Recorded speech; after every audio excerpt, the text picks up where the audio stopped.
അസ്സലാമു അലൈക്കും വറഹ്മത്തുള്ളാഹി വബറകാതുഹു. നമ്മൾ ജനിക്കുന്നതിന് മുമ്പേ അള്ളാഹു നിശ്ചയിച്ച കാര്യമാണ് നമ്മൾ പരാജയപ്പെട്ടവനാണോ അതോ വിജയിച്ചവനാണോ എന്നത്. ഖുർആനിലെ സൂറത്തുൽ ഹൂദിലെ ആയത്തുകൾ ഈ സത്യത്തെ നമ്മെ ഓർമ്മിപ്പിക്കും. അന്ന് അവരിൽ ചിലർ പരാജിതരും ചിലർ വിജയികളും ആയിരിക്കും.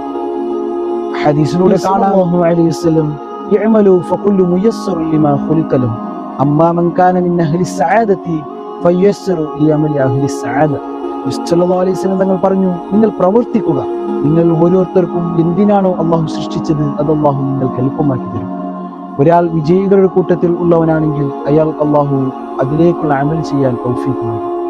ഈ പരിശുദ്ധ മാസത്തിൽ നരകത്തിൽ നിന്ന് മോചനം തേടി സഈദ് എന്ന ലിസ്റ്റിൽ ഉൾപ്പെടുത്താൻ നമ്മൾക്ക് പ്രാർത്ഥിക്കാം. അള്ളാഹു നമ്മേവരും വിജയികളുടെ കൂട്ടത്തിൽ ഉൾപ്പെടുത്തി അനുഗ്രഹിക്കട്ടെ. ആമീൻ. അസ്സലാമു അലൈക്കും വറഹ്മത്തുള്ളാഹി വബറകാതുഹു.